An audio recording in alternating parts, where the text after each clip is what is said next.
నమస్తే, welcome to పూరా local. నేను మీ సంపత్ కుమార్. ఈరోజు సోమాజిగూడ ప్రెస్ క్లబ్లో తెలంగాణ పీపుల్ ఫ్రంట్ ఆధ్వర్యంలో ప్రైవేట్ పాఠశాల యొక్క ఫీజుల దోపిడీ పైన ఒక రౌండ్ టేబుల్ సమావేశం నిర్వహించారు.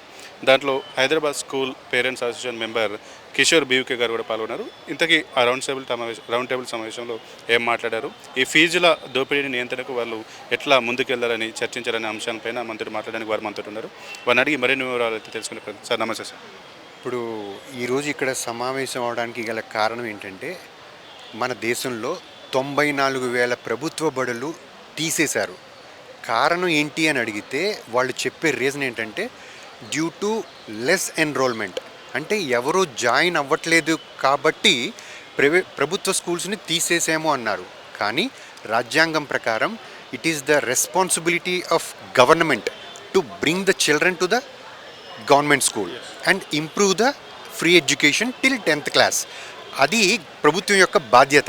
ఈరోజు అది చెయ్యకుండా ఈ బాధ్యతని కార్పొరేట్ వ్యక్తుల మీద పడేసి వాళ్ళు విద్యని వ్యాపారం చేసుకునేలాగా డైరెక్ట్గానే దోహదపడింది ప్రభుత్వం. ఇప్పటి కాదు, 70 సంవత్సరాల నుంచి.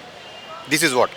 దాని మీద ఇప్పుడు అట్లీస్ట్ ఈ మధ్య పీపుల్లో అవేర్నెస్ పెరిగింది కాబట్టి, ప్రజల్ని రాబందులు దోచినట్టు దోచుకుని తింటున్నాయి కాబట్టి ప్రైవేట్ స్కూల్స్ ఎప్పటి నుంచో HSPA Hyderabad school parents association పోరాటం చేస్తుంది దేని మీద అంటే, ఫీ రెగ్యులేషన్ కమిటీని వెయ్యండి, ఫీ రెగ్యులేషన్ ఉండాలి, ఫీ మీద అసలు ఫీజు మీద ఒక ప్రైవేట్ స్కూల్లో నిర్ణయించబడే ఫీజు మీద దానికి అధికారం ఎంతవరకు ఉండాలి, ఎంతవరకు ఉండకూడదు, ఏ పరిధిలో ఉండాలి అనే అంశం మీద ప్రభుత్వం జోక్యం ఉండాలి, ప్రభుత్వ నియంత్రణ ఉండాలి అనేది చర్చించడం కోసం ఈరోజు దాని మీద అనే డిమాండ్ని ముందుకు తీసుకెళ్ళడం కోసం ఈరోజు సమావేశమయ్యాం. రాష్ట్రంలో దేశంలో ఎడ్యుకేషన్ సిస్టమ్ ఎంత పతనమైపోయింది అంటే, ఈరోజు చాలా యూట్యూబ్ ఛానల్స్లో వ్యూస్ పెరగడం కోసం కొన్ని వీడియోస్ చూసాం మనం.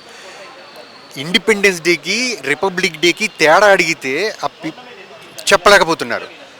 There you are not exposing the student, you are directly exposing the education system. జంతర్ మంతర్లో జరిగిన ఈ ప్రొటెస్ట్లో చాలామంది అదేంటంటే మీకు నీట్ ఫుల్ ఫామ్ కూడా తెలీదా అని అడిగినప్పుడు ఆ పిల్లవాడు నీట్ ఫుల్ ఫామ్ చెప్పలేడు అంటే there you are not blaming the student, you are blaming the you are exposing the education system. అంత దారుణమైన స్థితిలో ఈరోజు ఎడ్యుకేషన్ సిస్టమ్ పడిపోయింది. కారణం బడ్జెట్స్ లేవు, అవగాహన లేదు, ఏమీ లేదు. దానిలో ఇప్పుడు అవగాహన తీసుకొచ్చి ప్రజలకి ఎలా ముందుకెళ్ళాలి. మన రాష్ట్రంలో తీసుకుంటే ప్రతి సంవత్సరం 8%, 7.5%, కేసీఆర్ గారు ఉన్నప్పుడు కూడా 6.5% మాత్రమే బడ్జెట్ అలొకేషన్స్ ఉన్నాయి. ఇప్పుడు దాన్ని పెంచి ఎడ్యుకేషన్ ఎలా ఇంప్రూవ్ చేయాలి, గవర్నమెంట్ స్కూల్స్ని ఎలా ఇంప్రూవ్ చేయాలనే దాని మీద మేము సమావేశమయ్యాం. అయితే సార్, ఇప్పుడు మీరు అన్నట్టుగా ఏదైతే ఎడ్యుకేషన్కి సంబంధించి ప్రైవేట్ స్కూల్స్, ముఖ్యంగా ప్రైవేట్ స్కూల్లో లక్షలు ఫీజులు అయితే వసూలు చేస్తూ ఉంటారు.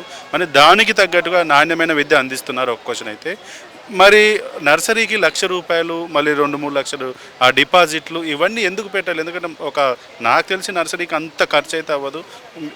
ఒకవేళ మంచి ఎడ్యుకేషన్ ఇన్స్టిట్యూట్లో చదవాలన్నా 25-30 వేల వరకు ఓకే. కానీ అన్ని లక్షలు పెట్టి నాణ్యమైన విద్య అందలేని పరిస్థితుల్లో ఎందుకు ఇంకా అట్లనే కొనసాగిస్తున్నారు? ఈరోజు ఒక ప్రైవేట్ స్కూల్ పెట్టాలి అంటే ఆ వెనుక ఉన్న పెద్దవాళ్ళ యొక్క ఉద్దేశం స్కూలు ఎడ్యుకేషన్ ఇద్దామనేది 99% స్కూల్ పెట్టే వాళ్ళకి లేదు. వ్యాపారం చేద్దాము, ఎక్కువ మంది పిల్లలు ఉంటే, ఎక్కువ మంది ఎన్రోల్మెంట్స్ ఉంటే మనకి బోల్డ్ అన్ని డబ్బులు వస్తాయి, మనం ఆస్తులు కొనుక్కుందాము, ఇదే ఎజెండాతో పెడుతున్నారు ప్రైవేట్ స్కూల్స్. కాబట్టే ఎల్కేజీకి 1,00,000, ఏదో స్విమ్మింగ్ పూల్ చూపిస్తారు, ఏదో ఆట ఇంకోటి ఏదో చూపిస్తారు, యాక్టివిటీ చూపిస్తారు, ఇవన్నీ ఉన్నాయి కదండి. మాకు ఈ యాన్యువల్ ఫీజు, బిల్డింగ్ ఫండ్, లేకపోతే వెల్కమ్ ఫండ్, ఇప్పుడు చెప్పారు ఇందక్కడ వెల్కమ్ ఫండ్, ఇలాంటివన్నీ చూపించి ఎల్కేజీకి 2.5 లక్షల పైనే ఉందండి. సో ఇంత దారుణంగా ఎక్స్‌ప్లాయిటేషన్ జరుగుతుంది ఎడ్యుకేషన్.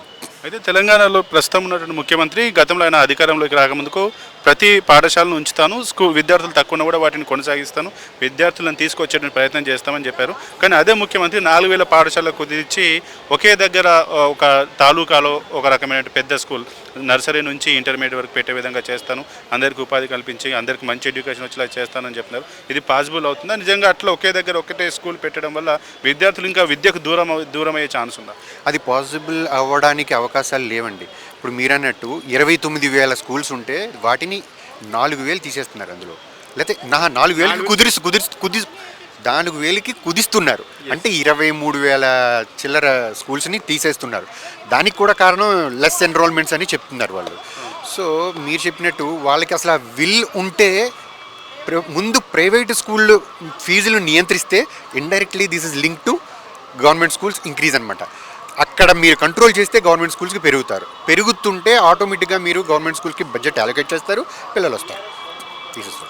సార్ ఇంకోటి, ఇప్పుడు ప్రభుత్వ స్కూళ్ళ పైన ఎందుకు మామూలుగా మనకు రాజ్యాంగం కల్పించినటువంటి మన భారతదేశంలో పుట్టిన ప్రతి ఒక్కరి హక్కు ప్రాథమిక హక్కుగా విద్య వైద్యం అనేది ఖచ్చితంగా ఇవ్వాల్సిందే. కానీ అటువంటివి ప్రైవేట్ పరమైనటువంటి పరిస్థితి. ఇప్పుడు మనం కొన్ని సోషల్ మీడియాలో చూస్తే ఇప్పుడు మనకు ఫ్రీ ఎడ్యుకేషన్ కాస్త ప్రైవేట్ ఎడ్యుకేషన్ అయిపోయింది, ఫ్రీ వైద్యం కాస్త ప్రైవేట్ వైద్యం అయిపోయింది. ఇక పోలీస్ స్టేషన్ కూడా ప్రైవేట్ పోలీస్ స్టేషన్ పెడదామని ఒక వ్యంగ్యంగా కూడా స్పందిస్తున్న పరిస్థితి. భవిష్యత్తులో వస్తుందో రాదో తెలియదు, కానీ మరి ఇంత వ్యవస్థ వెళ్ళిపోతుంది. మరి ప్రభుత్వాలు ఎందుకు చేతులు కట్టుకొని చూస్తున్నాయి? కేవలం విద్య రాజకీయంలోకి రాలేదు, మీరు నాణ్యమైన విద్య అందిస్తే మీకు ఓట్లు వేస్తామని చెప్పి ఎవరు డిమాండ్ చేయట్లేదు. కాబట్టి ఈ రకమైనటువంటి నిర్లక్ష్యం ఉందని అంటే ఏమంటారు? ఎవరు డిమాండ్ చేయట్లేదంటే జనరల్గా ఎడ్యుకేషన్ యొక్క ఇంపార్టెన్స్ మీద ప్రజల్లో అవగాహన లేదు అని చెప్పొచ్చు.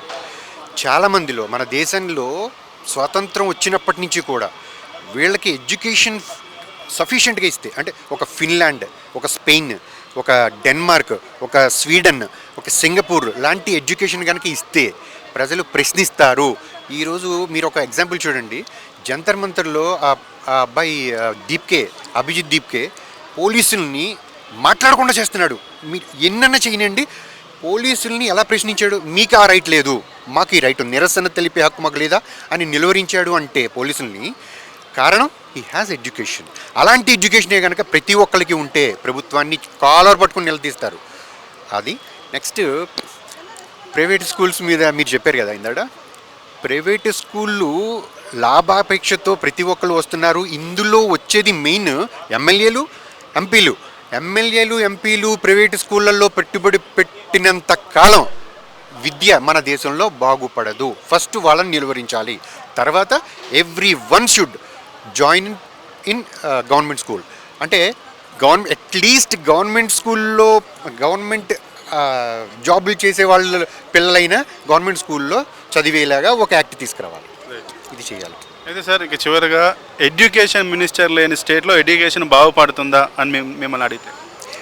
ఎడ్యుకేషన్ మినిస్టర్ లేని స్టేట్లో ఎడ్యుకేషన్ బాగుపడుతుందా అంటే ఒక ఎగ్జాంపుల్ చెప్తాను. గత ప్రభుత్వంలోకి వెళ్తే సబితా ఇంద్రారెడ్డి గారు ఎడ్యుకేషన్ మినిస్టర్ చేశారు. నేను ప్రాక్టికల్గా ఆవిడ ఎదుర్కొంటా కూర్చొని మాట్లాడిన వ్యక్తిగా చెప్తున్నాను, she's the worst education minister I have ever seen. అలాంటప్పుడు ఒకవేళ రేవంత్ రెడ్డి గారికి కొంచెం కొద్దో గొప్ప నాలెడ్జ్ ఉంటే ఈయన చేయడంలో తప్పలేదు. అంటే నేను కంపేర్ చేస్తున్నాను. ఎందుకంటే మేము సబితా ఇంద్రారెడ్డి గారి దగ్గరికి వెళ్ళినప్పుడు ఆవిడ ఎంతో దృష్టి పెట్టి మొత్తం వినేసి తప్పకుండా కేసీఆర్ గారి దృష్టికి తీసుకెళ్తాను, ఈ ముక్క తప్ప ఆవిడ నోట్ అంట వేరే రాదు. సబితా ఇంద్రారెడ్డి గారు అంత గొప్ప నాలెడ్జ్ ఉన్న ఎడ్యుకేషన్ మినిస్టర్. సో దానికి దీనికి సంబంధం లేదండి. చెయ్యాలి, క్యాపబుల్ అయితే ముఖ్యమంత్రి కూడా ఎడ్యుకేషన్ మినిస్టర్ చేయొచ్చు. Thank you sir. Thank you.